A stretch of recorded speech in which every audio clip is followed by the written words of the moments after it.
Alors, c'est assurément le modèle, on peut dire, le modèle des gérants de référence, modèle de référence pour les gérants de portefeuille, ce qu'on appelle le 60-40, 60% investis en actions, 40% en obligations. Il a peut-être du plomb dans l'aile. Bonjour John. Bonjour David. John Plassard pour la Banque Mirabeau. Le problème qu'on a avec ce modèle, c'est qu'il connaît son pire démarrage depuis le début de l'année. Qu'est-ce qui s'est passé? Il y a un bug là?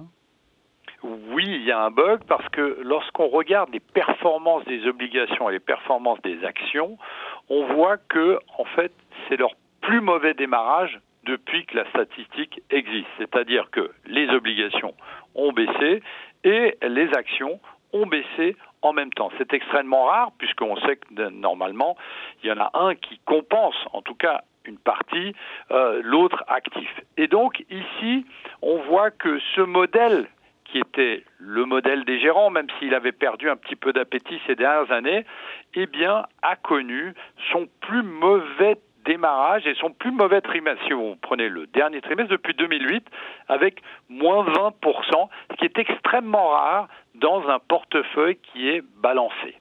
Il a évolué, j'imagine, ce modèle 60-40 depuis ces dernières années. Il n'est pas resté figé. Non, non, du tout. Il n'est pas resté figé. On voit qu'il y a une très bonne performance, il faut le dire. Si vous prenez les rendements annuels entre 1926 et 2019, vous avez un gain de 8,8%. Et si vous prenez depuis par an, pardon, 8,8% de croissance par an. Et depuis 1980, le taux de croissance annuel est plus élevé, il est d'un peu plus de 10%. Donc on voit ici que si on prend l'historique de ce portefeuille classique, je dirais, eh bien, il a une croissance qui est tout à fait honorable et qui est pour cela, eh bien, prescrit, je dirais, à plusieurs clients lorsqu'il s'agit de parquer son argent à la banque. Donc il n'y a pas de raison de le jeter aux orties comme ça parce qu'on a une demi-année qui est mauvaise, non?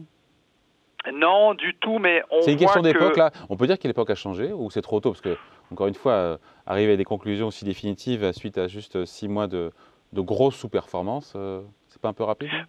Ben non, pas vraiment. Vous avez tout à fait raison, David, en parlant d'une question d'époque, parce que on a vu que ces 40 dernières années ont été marquées par un formidable essor des marchés financiers et surtout des marchés des actions.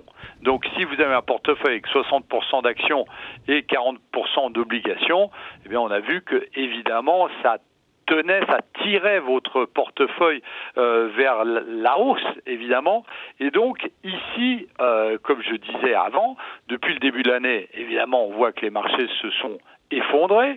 On voit que, évidemment, il n'y a plus personne qui veut aller vers le risque. Donc, les gens sortent même, que ce soit des obligations et des actions.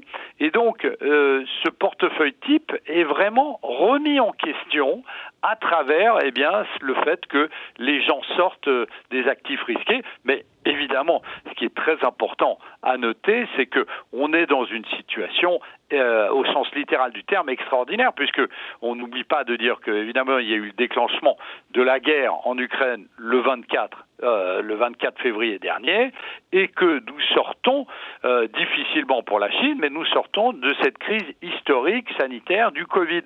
Donc on est dans une situation où très certainement, à un moment ou à un autre, et ça pourrait être en deuxième partie d'année, eh bien on aura potentiellement un rééquilibrage et un retour dans la zone positive de ce fameux portefeuille 60-40. Est-ce qu'on a, on finit là-dessus, John, de la data, un petit peu de recul sur historiquement le portefeuille qui donne le meilleur rendement en fonction de sa composition? On a du recul là-dessus, on a des chiffres?